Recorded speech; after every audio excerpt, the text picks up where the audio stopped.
So in my previous video about avatars and fallen beings, I talked a little bit more in general terms.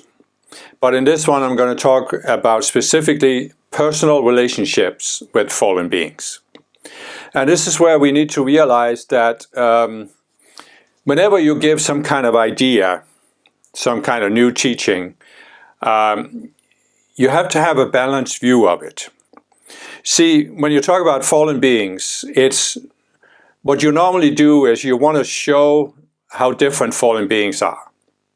And therefore you refer to some of the more extreme examples from world history, for example. Hitler, Stalin, Mao, these kind of beings who are clearly different, who clearly have that insensitivity to life. But as I explained in my video about how the world was created, what happened is that in previous spheres, there were some beings that had set themselves up as leaders on a particular planet. And when the sphere was ready to ascend, those leaders refused to ascend with the rest of the sphere because they wanted to keep their position as being on top of the pyramid. And so they rejected the ascended masters and fell into the next sphere. But there were in many cases, or in several cases, there were many of the other inhabitants of these planets that followed the fallen beings out of loyalty, or maybe they believed in what they were saying, whatever the case may be. So now we need to realize that there is a certain group of fallen beings who are really extreme in their abuse of power and their insensitivity to life. But there are many other fallen beings that simply followed these leaders. And so they are not as extreme in their insensitivity and this is where it gets a little bit tricky because most of us who are avatars, we of course haven't, in this lifetime at least, perhaps we have in previous lifetimes as described in the book on My Lives with Lucifer, Satan, Hitler and Jesus. Perhaps we have in previous lifetimes had a personal relationship with some of these extreme fallen beings. But in this lifetime we probably haven't. The exception could be if we have been in a spiritual movement where the leader, the guru, was one of these more extreme fallen beings. This, of course, could have happened. But then again, we're not likely to have a personal, a family relationship or love relationship with that person. So most of the time, what we have had in our personal relationships is relationships with these, we might call them lower ranking fallen beings who are not as extreme. And the reason why this is tricky is that I said in my previous video that we have to consider how long we want to be tied to fallen beings. And, if you look at fallen beings over the long history of our sphere, you can see that, and even in previous spheres, many fallen beings have turned around and accepted the spiritual path, reaching back towards feeling they're connected beings and even reaching their ascension, because there are beings who fell who have later ascended. And so as an avatar, we of course tend to feel great compassion for such beings. We want to help them in any way we can. And that's why we can tie ourselves to them in these personal relationships, so that we often reincarnate with them in personal relationships over many lifetimes. And it can be as parents, as siblings, as children, as spouses, or people we meet in a work situation. We can even sometimes have people who are leaders that we are there to support them in the hope that we can help them or change them or turn them around. So the reason why this gets tricky is that I said in my last video that nothing is more dangerous for an avatar than tying ourselves to a fallen being wanting to help them or save them. And, so you could say, well, but I have experience being in a relationship with some of these people, and I think I've helped them. And I'm not saying you haven't, but what I'm saying is you have some considerations here. First of all, you have, of course, free will. You have a right to do whatever you want. I'm not trying to tell you what to do. I'm not trying to tell you that you should look at this the way I look at it, because you have your individual life plan. And you have, of course, free will choice to choose that you will stay in embodiment for several more lifetimes. But there are some avatars, a substantial portion of avatars, where our concern is a little bit different. We have reached a level of consciousness where we are not so much working at the personal level. We're working more on the planetary level, more on the level of society. So this means two things. First of all, some of us, it is in our divine plan that this is our last embodiment on Earth. We are going to ascend after this lifetime. For others, it's in our divine plan that we are going to have one or maybe several more lifetimes on this planet. But this is because we want to help Saint Germain manifest his golden age. And that's also a goal that reaches beyond the personal. So if that's the case for you, and you can know this intuitively when you spend some time meditating on this and you walk the path, overcome some of these cells, you will gradually come to have more clarity. Perhaps you already have the clarity. But if this is the case for you, then you have to say, I can't allow myself to have any personal attachments to fallen beings, to helping them or saving them. I just can't allow myself to have it. And so if this is the case, you need to then take a look at the personal relationships you have had or that you have. And you need to start recognizing certain patterns. And,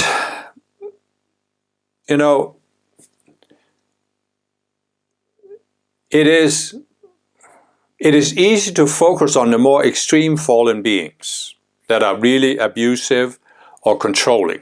As I said, some fallen beings really want control. So you might look at your relationship, see that you have had one or several people in your life that were in this. They were control freaks, and they were playing this control game or trying to control you. And perhaps they were even directly abusive towards you, as they often are. So you might take a look at this, and you might look at how did I react to this. And I'm not trying to in any way blame you for your reactions, because our reactions are often, they are a product of our level of consciousness at the time we had that relationship. So if you were a child, for example, and you were exposed to a controlling adult, well, obviously you responded at the maturity you had at the time. But what I have noticed is that in the last few years, there has been a great focus in the psychological profession on narcissists. And it's always interesting to me because the Ascended Masters start talking about this topic, and a number of years ago they started talking about fallen beings. And then after a few years, the other people in society who are in that field, they'll start talking about similar things. They might use a little different words. So psychologists don't talk about fallen beings, they talk about narcissists. And this is, of course, because many people, as I said, are tuned into the Ascended Masters. Even though they don't know about Ascended Masters, they're not consciously aware where the ideas are coming from. They are just receiving these ideas that the Masters are radiating. And then they express it within their field in whatever language and concepts are in that field. So you've seen this focus on narcissists. You can actually find some very, very good videos out there on YouTube by psychologists and others who are talking about narcissists. There's one called Dr. Ramani, who has a number of videos that I found were actually quite good. But you see, what happens in some cases, these people who talk about narcissists, they talk about it in the sense that the narcissists are abusive, they are controlling, and you were just a victim of this. you were just a victim. You couldn't do anything about it. It's their fault. It's their problem. And this is why we have to be careful as avatars. Really careful. Because it is necessary to recognize if you were exposed to abuse. It is absolutely necessary to see this and see this person was abusive. Whether you call them a narcissist or a fallen being, doesn't matter really. But you have to acknowledge this was abusive. And in a sense, you were a victim of it. But it's very important as an avatar not to go into a victim consciousness. Because when you go into a victim consciousness, you see yourself as powerless. And so, what is the more constructive reaction to this as avatars is to say, I have a divine plan, a life plan. In that plan, when I met with the Ascended Masters that are my personal teachers before I came into embodiment, I defined certain goals. And some of these goals relate to what I want to overcome in my own psychology. This means that I chose to deliberately put myself in a personal relationship with this particular person who was abusive or controlling or whatever it may be. I chose to do this. And I did this for the specific purpose of bringing out in my psychology what I need to overcome.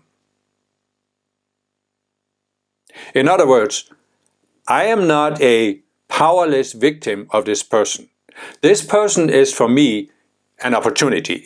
This person is a kind of substitute teacher for outplaying something, some aspect of human psychology in such an extreme form that it forces a reaction in me, and by looking at that reaction, I can overcome these subconscious cells I have that keep me trapped, and that have kept me trapped for lifetimes. So you see, this is a very, very important shift to make when you are a spiritual person, when you are an avatar, when your goal is growth. You cannot allow yourself to go into this victim mode. Oh, these people are so bad, it's all their fault. Narcissists are this and that, and 10 signs you were married to a narcissist, or whatever you can find out there. So it's necessary to recognize it, that there was abuse, or there is abuse, but then you need to look at, why did I put myself in that situation? What did I personally want to learn from it? Because, first of all, for your personal growth and well-being, the only way you are going to get over this reactionary pattern you have is by looking at it, overcoming it. And then you are free. You will, first of all, feel better about yourself. You will feel better about the situation. Let's say it's a parent or a child that's abusive and controlling, and you can't just walk away from them. But if your reaction to them changes so it doesn't bother you anymore, you will feel better. But the other thing is that by overcoming these subconscious cells that you have, you are then freed up to fulfill the goals in your divine plan, which is either to help Saint Germain bring the golden age by receiving ideas from him, or it is to qualify for your ascension. Right? So you can learn a lot by looking at this narcissist teachings and videos, but be careful not to go into the victim consciousness. And this is another thing that, in a sense we might say, if you realize you're an avatar, you came from a natural planet to this unnatural planet of Earth. It's a very, very big contrast. And once you begin to have some intuitive sense of what life is like on a natural planet, you can see how huge the contrast is. It's just a shocking contrast, mind-boggling contrast. I mean, how can people do things that hurt themselves so badly, let alone hurting others, of course, but can't they really see that they're hurting themselves? We can't really grasp that as avatars. And so, so once you start seeing this, you could say, okay, it is a huge challenge for an avatar to be on Earth. But what is the biggest challenge? And the biggest challenge for us is actually fallen beings.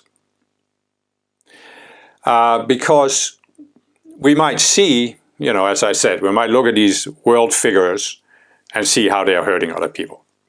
But we might also see that we have, in our own personal life, had people who are trying to control us, and if they can't control us, they might become very destructive towards us.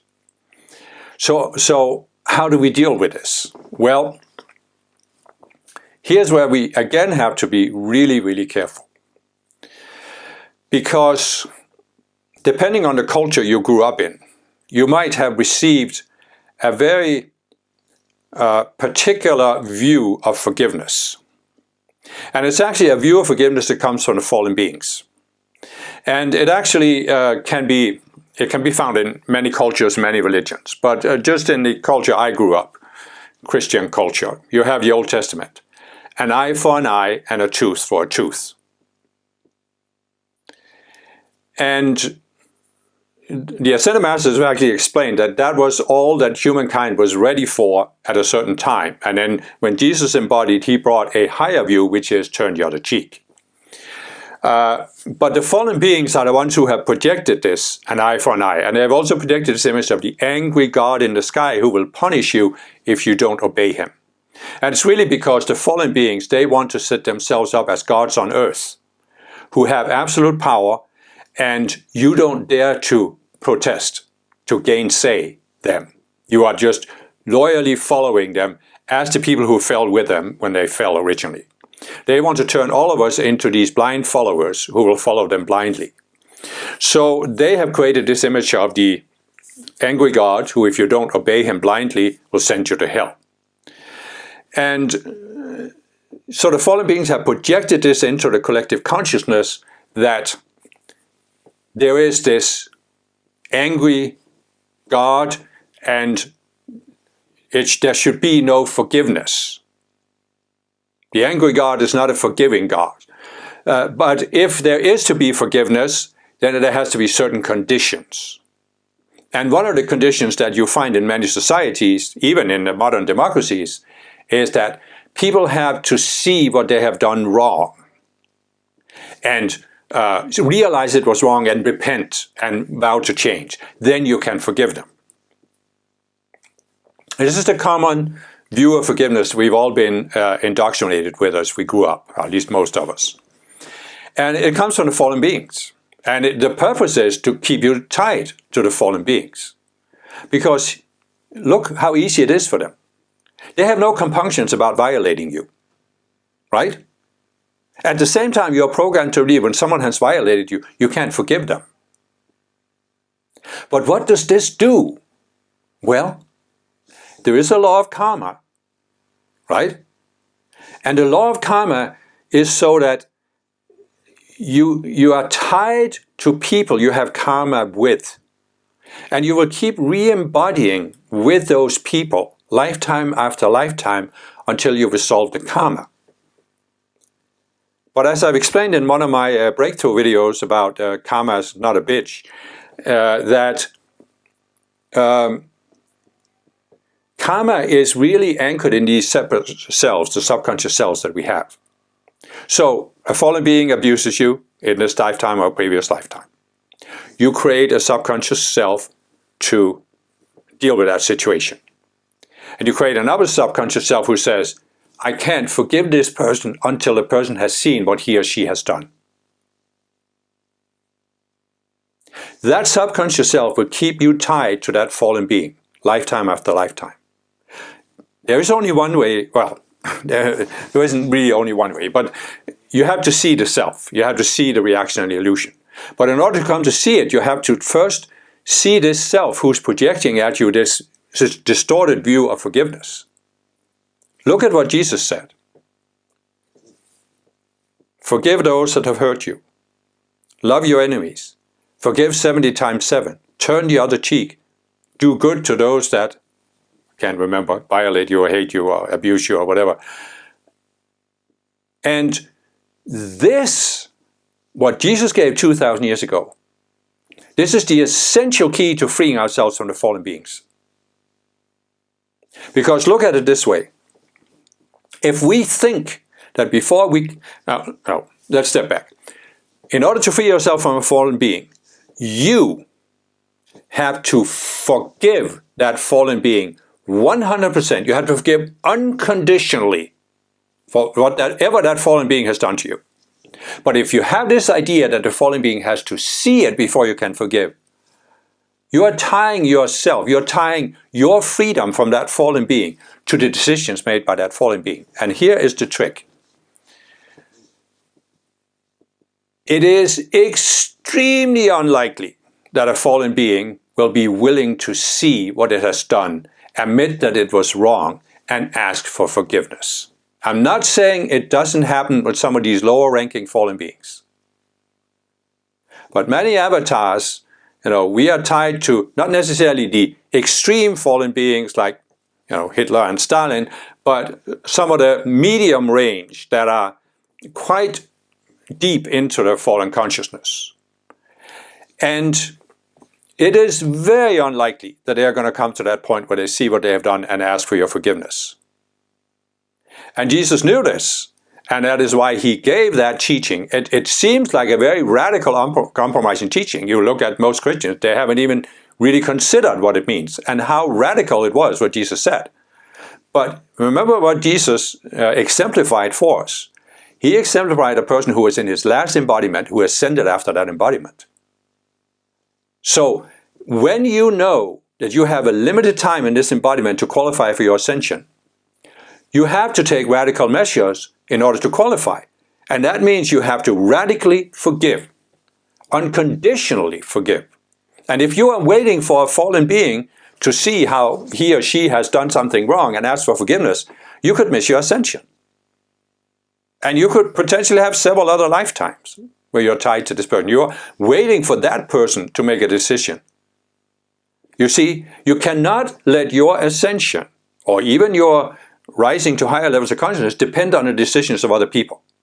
You cannot let your growth, your self-transcendence depend on the decisions of other people. It must be a decision that only takes place inside your mind. And that is why you have to forgive unconditionally. You see, we again have this distorted view of forgiveness, where we have been programmed to believe that forgiving someone means letting them off the hook.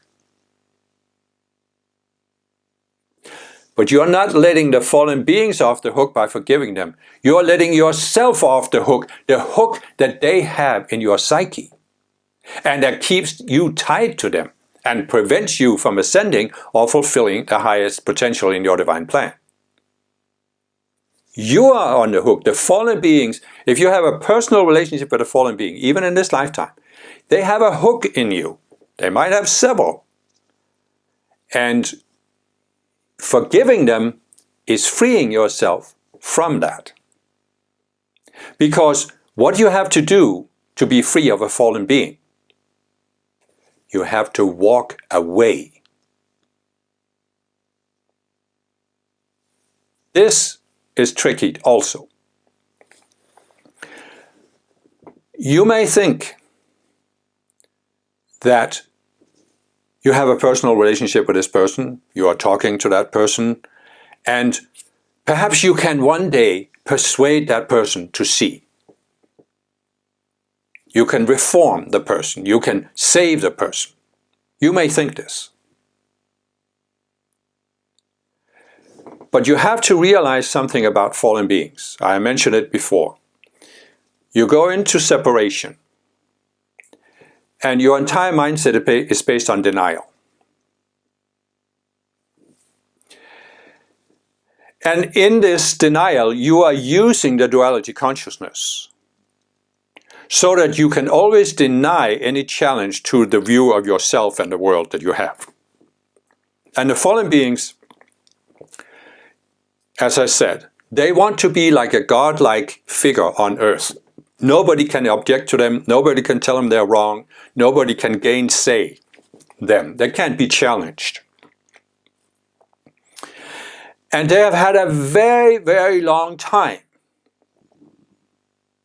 to use the duality consciousness to build these layers and layers of denial. We are avatars, okay? We are potentially quite old beings. We have potentially been on Earth for a long time, maybe 1 million years, 2 million years.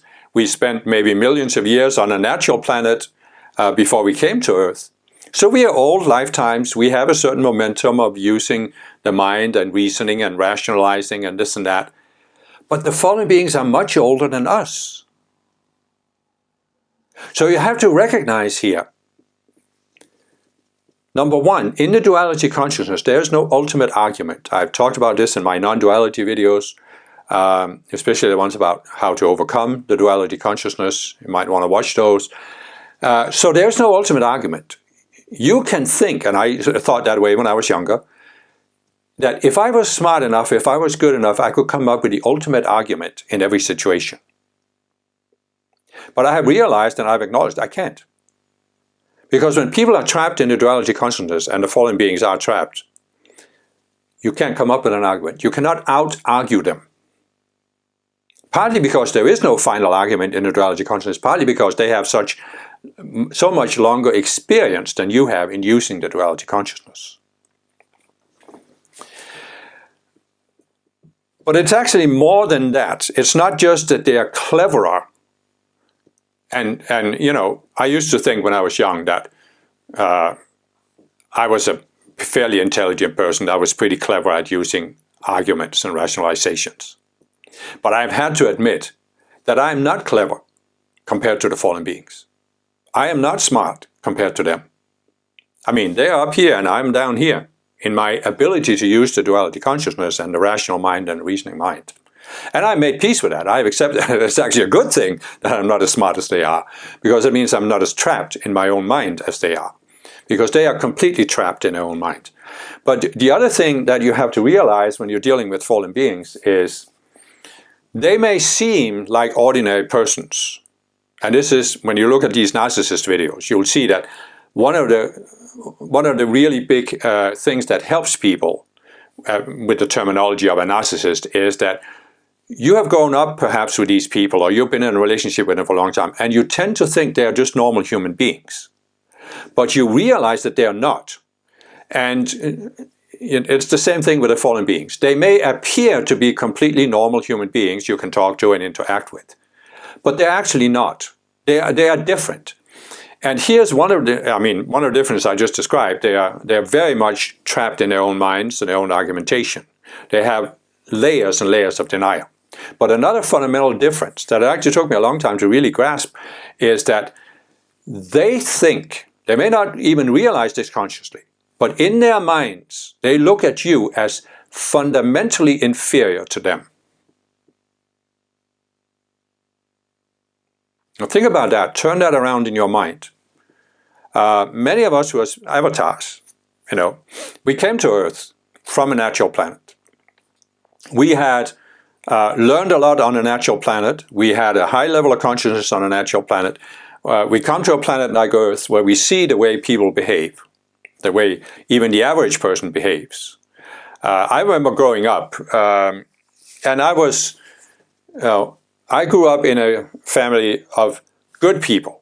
All the people I met were good people. They were not like criminals or abusive or control freaks or anything like that. They were what you call normal good people. But in terms of their openness to any spiritual ideas, they were completely closed to this. And so I grew up feeling that because I was open to the spiritual side of life, it wasn't that I saw myself as superior to them, but I realized that I was, in a spiritual sense, more mature. I had a higher level of consciousness. Even when I was a child, I had a higher level of consciousness than my parents, my entire family. And I think many avatars, we grow up with that sense. Perhaps in some cases we can feel we are superior, but I think we grow up realizing we are actually different. We are at a higher level. So what I'm saying is, it's easy to come to think that, we're the smartest person in the class, which we often were at school. I mean, I was the smartest person in my class when I was at school. But the thing is, compared to the fallen beings, we are not smart. We're not as smart as they are. in terms of using the duality consciousness. Now, we may be better at using our intuition and contacting what I call the one mind and the Christ mind and getting ideas from the Christ mind. But the fallen beings cannot see that as having value. They see it as a threat. So what I'm saying is that regardless of how we see ourselves, that we are good people, we are intelligent, we are smart, and we are here to help, and we know a lot of things, we could really help people if they would only listen to us, you have to realize that when it comes to the fallen beings, they think they are fundamentally superior to us. And as I said, in a way they are, because they fell in a previous sphere, maybe even 2 spheres previously, so they've had much longer to learn how to use the duality consciousness to argue their case or to project that they are right. So they have created all of these layers of denial. And one of the things that took me a long time to figure out with fallen beings is that I've always had this sense that I'm learning and I'm open to new ideas. That's why I found the spiritual path. That's why I've walked the spiritual path for as long as I have. I'm always open to new ideas.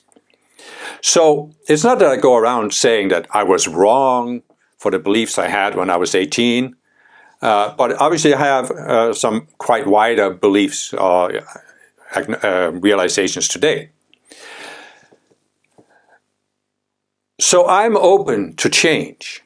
And it was hard for me to realize that the fallen beings are not. It's not that I thought, I didn't have the idea that when I see something new, a new viewpoint, that meant my old viewpoint was wrong. But the fallen beings do. They think that if they were forced to see that their viewpoint was limited and there is a higher viewpoint, that would mean their old viewpoint was wrong, and that would mean they were wrong. And they can't bear to be wrong. Now, I'm not saying that as avatars we can't be trapped in this, because I have explained that when we received our birth trauma, the fallen beings often fooled us into doing something and making us think that we were responsible for these catastrophic consequences. So we were wrong in an ultimate sense, therefore we should never try and challenge the fallen beings again. We should, in fact, never dare to do anything on Earth. We should just curl up in a little ball and hope that nobody will see us. So we can also have a certain fear of being wrong, but for the fallen beings, that's a whole different level. And so what we have to realize about the fallen beings is that they have an overarching mechanism in their psychology saying, I cannot be wrong. No matter what the situation, I can't be wrong. And if you start realizing you've had some of these people in your life, you will begin to see this mechanism. A person who's a control freak, why are they a control freak? Because they want to control every situation so it never seems like they're wrong. And you see some of these people in world history, Could Hitler ever have admitted he was wrong? I don't think it's likely. You see some of the people in the world stage today. I don't want to go into a political discussion here, but just make your own observations of how there are some of these leaders that will never admit they were wrong. And so this is what you have to realize here. In other words, what I'm trying to say is, the likelihood that you could convince a fallen being to change is small. I'm not saying it couldn't happen. All I'm saying is you need to evaluate. Am I in one of these 2 categories? Either I will ascend after this lifetime, or I want to help Saint Germain bring forth the Golden Age. And if I am, can I really allow myself to keep myself tied to a fallen being because I hope that one day I'll convince that person that he or she was wrong and needs to change, and I will save them? I'm not saying that these people couldn't be turned around. I'm not asking you to make a judgment and say, okay, I'm not going to try and help this person. They're beyond help. They may not be. It may be that One day, as I said, they'll simply had enough of creating their own opposition. It may be that one day they'll run into some other fallen beings who can challenge them. It may be that one day they become open to the ascended masters and they can change. But the thing you need to evaluate, is it compatible with your divine plan that you continue to tie yourself to this person by hoping you can save them or by not being willing to forgive them? Now there's a very common scenario that I've experienced myself personally, but I've seen many other spiritual people experience it. And it is that, well, there are different ways it can play out. But let's not get lost in details here. You have a personal love relationship, you're married or you're in a love relationship with a person.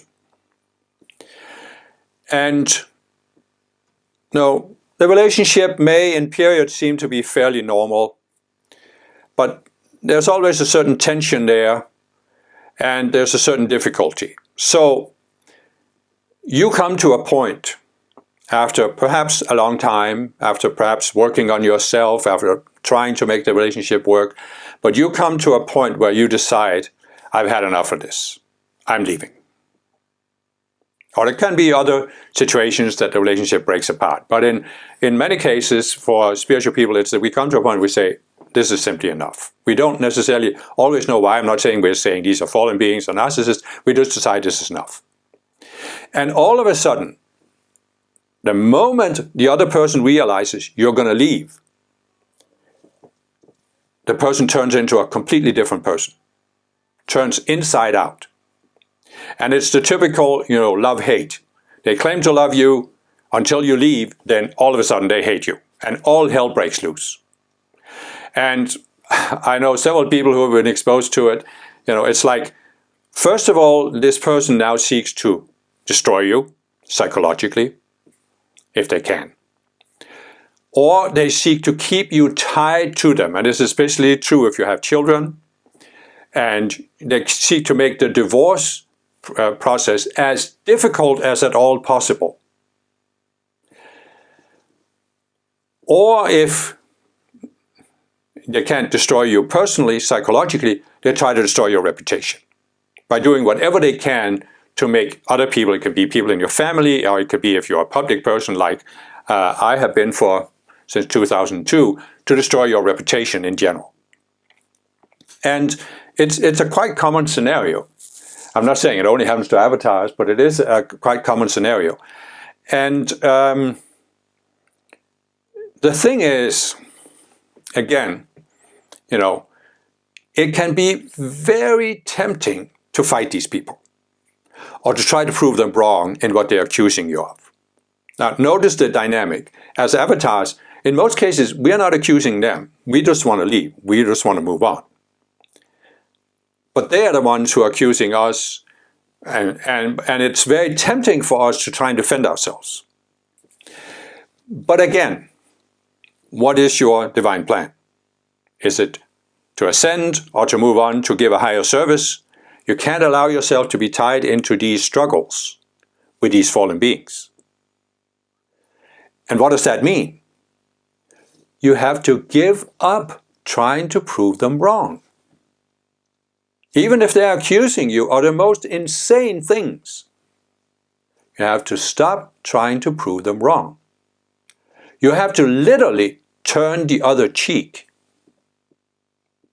and let them slap you on the other cheek, which they will do, guaranteed. You can turn the third cheek and they'll slap you on that too. And they will keep slapping you, perhaps for a long time. But you have to look at yourself and say, why am I reacting this way? What does my reaction show me about a subconscious self I haven't resolved?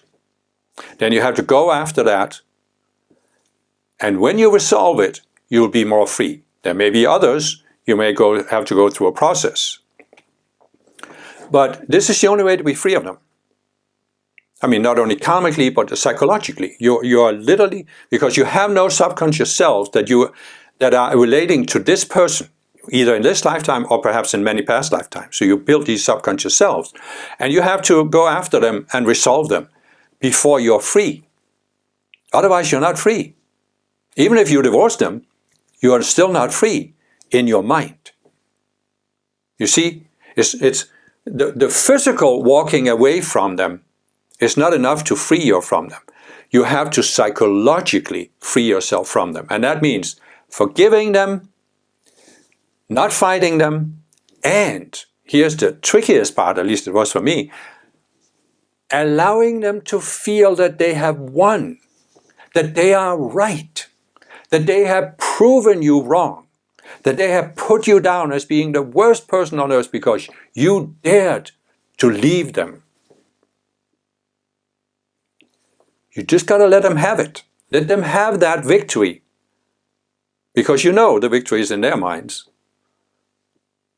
not in your mind. And it may be in the minds of other people as well. But look at it this way. You can't change other people's minds. And trying to change other people's minds is precisely what keeps you tied to them.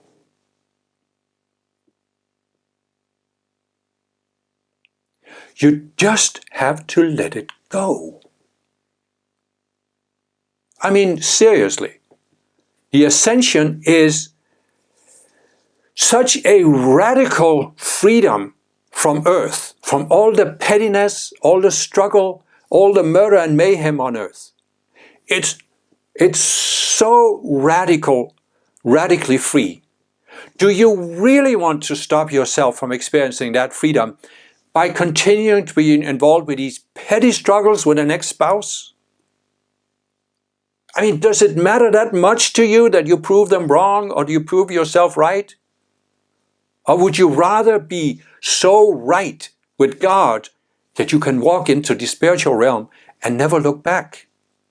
Or that you can say, what am I really here to do? What's my highest potential in my divine plan? Do I want to postpone that because I have to struggle with this ex-spouse?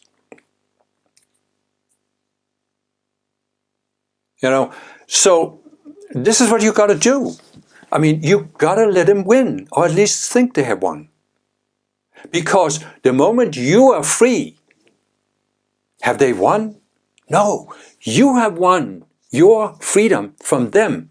And they are still in the exact same state of consciousness. Perhaps even by being angry at you and trying to put you down, they have solidified that consciousness. So they are trapped in the same consciousness. It doesn't matter whether they think they won. What matters is that you are free. That you can look at them and say, I've got no reaction to it. And I know some will say, but Kim, you haven't experienced my ex-spouse and what he or she did to me. You should see this. Could you be free of that? But I haven't. As I said, I've been divorced 3 times. I'm married for the first time. I do have one ex-spouse who reacted exactly this way when I left her.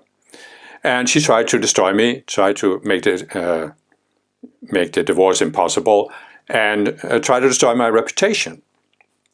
So I've been exposed to it. I know what it feels like. You can always discuss, maybe what you experienced was worse. I'm not saying it couldn't be. But I'm just saying I have experienced it. So I know what it feels like. And I had to go through the same process. First of all, forgive. Allow her to feel she was right. Allow her to feel she had won.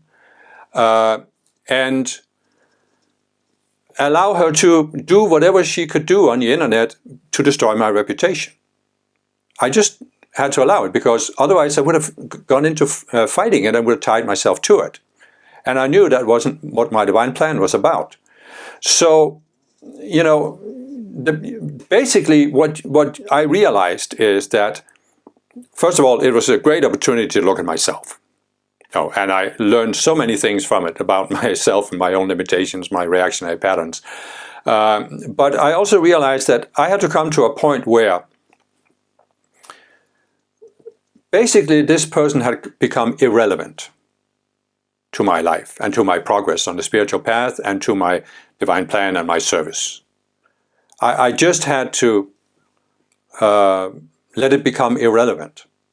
Not that I was trying to prove anything wrong, and I'm not trying to prove anything now. it doesn't matter. I have no contact with this person anymore. I don't know what state of consciousness she's in. Hopefully she's moved on.